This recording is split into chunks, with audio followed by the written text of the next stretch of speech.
Hello दोस्तों, कैसे हैं? आशा करता सब ठीक है। आज का कहानी है तलाश। दिल छू जाने वाली कहानी है जो कि अंत तक सुने। सुबह 6 बजे ही शैलेजा जी की नींद खुल गई। बगल में सोते पति शिवांश की ओर देखा जो अभी सो रहे थे। रात के झल्लाहट के निशान सा यूं कहे कि चेहरे पे सिकन नींद में भी दिख रही थी। एक ठंडी आह भर कर शैलेजा जी कमरे से निकलकर बाहर आ गई। दैनिक कार्यों से निवृत्त होकर एक कप चाय लेकर ड्राइंग रूम की खिड़की के पास बैठ गई और शांत मन से चाय की चुस्कियां ले रही थी। साथ ही खिड़की से बाहर बगीचे की ओर देखा रही थी, जिससे उनका मन कुछ शांत हो रहा था। कहते हैं न कि रात हम जिस विचार के साथ सोते हैं, सुबह भी उसी विचार के साथ उठते हैं। रात की बातों में मन उलझ गया। शैलेजा जी का सोचने लगी बात भी क्या थी? कुछ भी तो नहीं। कल रात शिवांश के मित्र की पत्नी सीमा के बारे में बातें हो रही थी। उनकी 10 अच्छी बातों में से 1-2 बुरी बातें भी शामिल थी। तभी शिवांश के मुंह से निकल गया, महिलाओं की आदतें ऐसी होती है। एक स्त्री होने की वजह से शैलेजा जी को यह बात बुरी लग गई। उन्होंने थोड़ी कड़े आवाज़ से कही, हर नारी जैसी की होती है रहे, फिर भी बात स्त्री मर्द की नहीं होती, इंसान की होनी चाहिए। फिर भी दोनों के बीच बहस शुरू हो गई, जो जाकर झगड़े खत्म हुए और दोनों करवट बदल कर सो गए। अब ऐसा अक्सर होता है, दोनों के बीच बात किसी भी तीसरे के लेकर होती और ख़त्म झगड़े पर होती, पर शुरू से ऐसा नहीं था। शैलेजा जी की पुरानी बातों में खो गई। शुरू में दोनों के बीच कितना प्यार था। शिवांश शैलेजा जी की खूबसूरती के दीवाने थे और सुंदर सुशील शैलेजा जी शिवांश जी से बहुत प्यार करती थी। जब दोनों के ब्याह हुआ तब सारे रिश्तेदार कहते, कैसी सी पार्वती सी दोनों की जोड़ी है। इन दोनों के नाम का अर्थ भी तो सी पार्वती की ही। दोनों के बीच का प्रेम भी शाश्वत है। सुनकर दोनों मुस्कुराते और अपने निगाह से एक दूसरे को निहाल करते। जीवन चक्र चलता रहा। 2 प्यारे बच्चे हुए। दोनों ने पूरे तन मन से अपने कर्तव्यों का निर्वहन किया। शिवांश जीवन में संघर्ष रूपी हलाहल को बीते रहे और शैलेजा अपने प्यार की गंगा बहाकर उन्हें शीतल करती रही। दोनों बच्चे अपने माता पिता के प्यार को देखते हुए बड़े हुए। बच्चे भी बहुत प्यारे थे। ऐसा नहीं था कि दोनों के बीच पति पत्नी की तकरार नहीं हुई। तकरार आती और थोड़ी देर बाद ही इनके प्रेम के आगे हार जाती। छोटे बड़े मनमुटाव भी हो जाती और तुरंत खत्म ही हो जाती। पहली बार दोनों के बीच मतभेद तब हुआ जब बेटी पूजा अपने पसंद के लड़के के साथ विजातीय विवाह करना चाहती थी। नहीं, मैं विजातीय विवाह नहीं स्वीकार कर सकता, जोर से चीखे शिवांश। पर इसमें हर्जी क्या है? हमारी बेटी पढ़ी लिखी है, नौकरी कर रही है, समझदार है, उसे अपना जीवन साथी चुनने का पूरा हक है। शांति से शैलेजा जी ने समझाने की कोशिश की। और हम उसके दुश्मन हैं जो उसके लिए एक अच्छा लड़का नहीं खोज सकते। शादी मेरी मर्जी से होगी। पहली बार शिवांश ने तेवर करे किए थे। हमारी बेटी की खुशी जिसमें हो, हमें वह करना चाहिए ना। शैलेजा जी समझा रही थी। शैलेजा जी की समझदारी और बेटी की जीत के आगे हार गई। शिवांश बेटी पूजा की शादी उसके पसंद के लड़के से हो गई। वह खुशी खुशी ससुराल चली गई। बेटा जय भी हॉस्टल चला गया। घर में सिर्फ दोनों पति पत्नी ही बचे। उसके बाद एक बहुत बड़ा परिवर्तन आया। यूँ कहें कि समय परिवर्तन होता ही है। शिवांश जी के अहम को चोट लगी, जिसका दर्द दोनों के रिश्तों में फैल गया। जब एक बार असहमतियों के बीच पनप जाते हैं तो वह बहुत तेज़ी से फैलते हैं। अब हर छोटी बात पर असहमतियाँ होने लगी। सुनिए जरा, ऐसी काम कर दीजिए ना, मुझे ठंड लग रही है, प्यार से ही कहा था शैलेजा ने। अरे तो मुझे गर्मी लग रही है ना, ऐसा करो तुम थोड़ा मोटा कम्बल ले लो, सख्ती से कहा शिवांश ने। आज तुमने फिर बैगन बना दिया। मैं ठीक से खाना नहीं खा पाया। जानती जो हो मुझे पसंद नहीं, पर मुझे तो पसंद है ना। मैं अपने पसंद का खाना नहीं बना सकती। पूरी ज़िंदगी तो बस आप ही की तो इच्छाओं का ही माना रखा है। खुद को तो भूल ही गई हूँ। मैंने कब कहा ऐसा करो? जो भी की होगी मैं अपनी मर्जी से ही होगी। सब जानते हैं मैं भी सिर्फ तुम्हारा मुँह देखकर जिया हूँ, मेरे लिए नहीं, अपने परिवार के लिए। वो तो मैं ही था जो सब कुछ सहकर आपके परिवार को संभाला। मैंने भी तुम्हारे माँ बाप का बहुत किया। दामाद होकर भी बेटे की तरह रहा हूँ। तो मैंने कौन सा काम किया है? तुम्हारी बहन की शादी में अपने जेवर दे दिए जो सिर्फ मेरा था। इस तरह की बातें अब अक्सर होने लगी। घर का माहौल भारी और बोझा लगने लगा। एक चुप्पी सी छा गई। दोनों या एक दूसरे से बात नहीं करते और अगर करते तो बात जाकर झगड़े पर ख़त्म होती। शुरू में तो एक दूसरे को सॉरी बोलकर बात ख़त्म कर देते, पर जब यह हमेशा का हो गया तो वह भी बंद हो गया। दोनों के बीच प्यार की कोई बात नहीं होती। जब भी कोई बात होती तो वह जाकर झगड़े पर ख़त्म होती। ऐसा नहीं था कि दोनों को दुख नहीं होता या अपने गलतियों पर ध्यान नहीं जाता, पर दोनों एक दूसरे के सामने स्वीकार नहीं करते। बच्चे भी बीच में आकर सुलह कराने की कोशिश करते, पर वो कामयाब नहीं होते। दोनों के बीच का प्यार कहीं खो गया। पर एक बात थी, दोनों के एक दूसरे की फिक्र रहती। एक सुबह शिवांश देर तक सोते रहे। शैलजा जी परेशान हो गई। आपकी तबीयत ठीक है ना? इतनी देर तक सो रहे थे?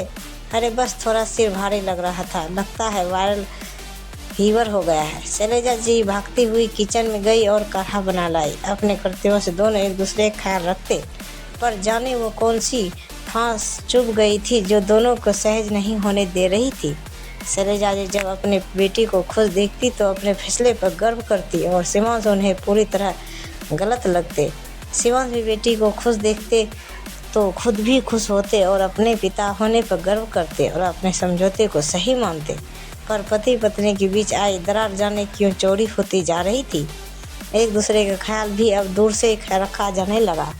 बच्चों को माध्यम बना लिया जाता था, पर मीठे बोल, अपनापन, नज़दीकियाँ सब खो चुकी थी। दोनों के बीच अपनी कोई बात होती नहीं और किसी और की बात होती तो झगड़े पर ख़त्म होती। शैलजा जी इतने विचारों में खोई थी कि मेड आ गई और दिनचर्या शुरू हो गई। शिवांश भी उठ गए। मेड ने उन्हें चाय बनाकर दे दिया था। वो चुपचाप अपने कामों में लग गए। ना उन्होंने शैलजा जी से कुछ कहा और ना शैलजा जी उनसे कुछ बोला। सन्नाटा व्याप्त था। दोपहर की बेटी पूजा का फ़ोन देखकर मुस्कुराए शैलजा जी। मम्मी, आज पापा से फिर झगड़ा हुआ है क्या? नहीं तो, झूठ बोलने की असफल कोशिश की शैलजा जी ने। क्यों झूठ बोल रही है मम्मी? आपकी आवाज़ बता रही है। जिस तरह एक माँ अपनी बेटी की आवाज़ सुनकर समझ जाती है कि उसकी बेटी कैसी है, उसी तरह एक बेटी भी समझ जाती है कि उसकी माँ कैसी है। आपको मुझसे कुछ भी छिपाने की ज़रूरत नहीं है। मुझे पता है कि क्या हुआ होगा। आपके और पापा के बीच कोई प्रॉब्लम तो है नहीं जिसे सॉल्व किया जाए। बस किसी बात पर आप सहमत नहीं हुई होगी और आप दोनों के बीच झगड़े हो गए होंगे। हाँ, ऐसा ही कुछ हुआ है। तो मुस्कुरा उठी शैलजा जी बोली, क्या करूँ, मुझसे गलत बात बर्दाश्त ही नहीं होती और मैं उलझ पड़ती हूँ तेरे हवा से। कितनी भी कोशिश करूँ बातें बिगड़ ही जाती है। समझ ही नहीं आ रहा है क्या करूँ जिससे शांति रहे और सुकून से जी सके। यही तो आपको तलाश करना है मम्मी। जो पापा आपकी हर बात मान जाते थे, वो आज आपसे क्यों असहमत होने लगे?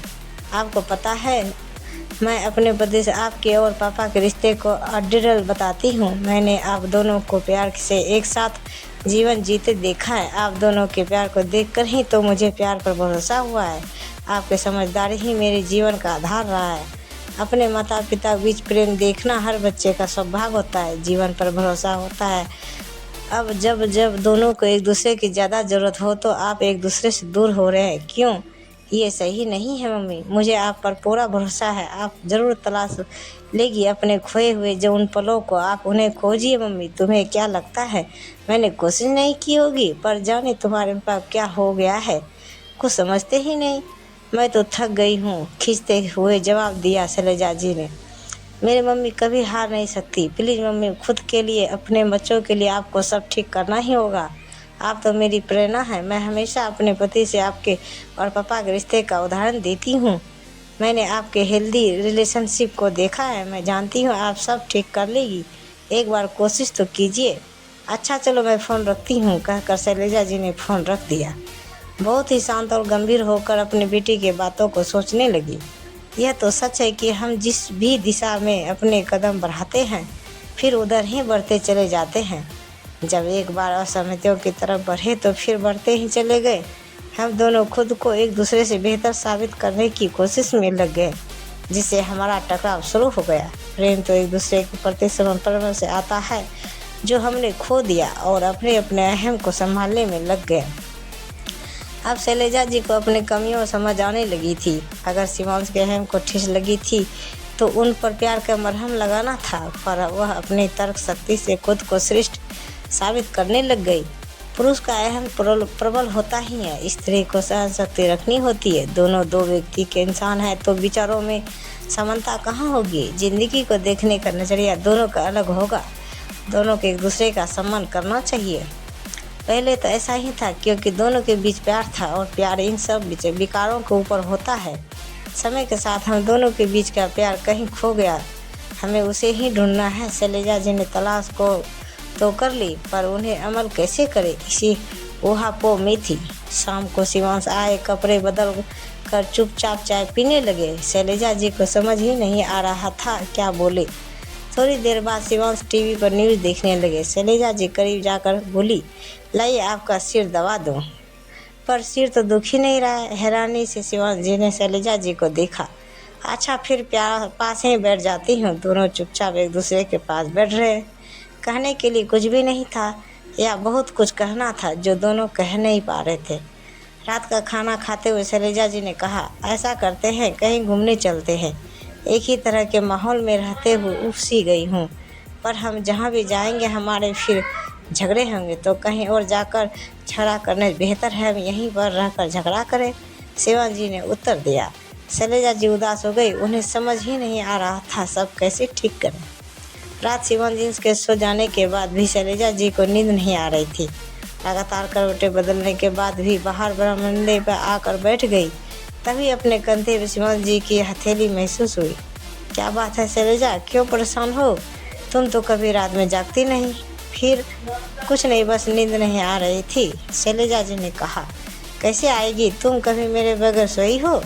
आंखें में एक चमक दिखी शिवांश के। मैं जानता हूँ कि तुम सब कुछ ठीक करने की कोशिश कर रही हो।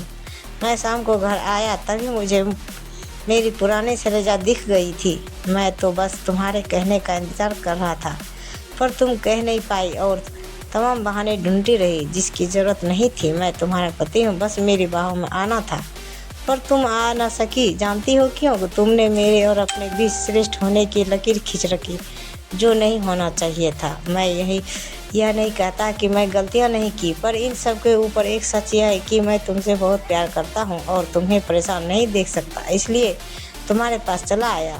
सारे लड़ाई झगड़े असहमतियों के ऊपर सिर्फ एक चीज़ है, जो है प्रेम। प्यार के आगे सब हार जाते हैं और हमें इसी के बचाना है। जाने क्यों यह छोटा सा काम हमें क्यों नहीं कर पाए। हम दूर जाने के सैकड़ों कारण देखे, पर पास आने के एक छोटा सा प्रयास नहीं किया, जिसका दोष भी हूँ। अगर हम पुरानी खुशियों का रास्ता तलाशते तो हमें जरूर मिल जाता है। शैलजा जी शिवांश के सीने से लग गई। शैलजा जी तलाश पूरी हो गई थी। सुबह जब सोकर उठी तो पति शिवांश की तरफ देखा, जो अभी तक सो रहे थे। उनके चेहरे पे एक मुस्कुराहट और इम्तिहान था। ऐसे ही वीडियो देखने का हमारे चैनल को सब्सक्राइब करें और वीडियो को लाइक ज़रूर करें। धन्यवाद। तो गाइस, ये कहानी कैसी लगे हमें कमेंट में ज़रूर बताएं। तब तक मिलते हैं अगले वीडियो के साथ, तब तक बाय बाय।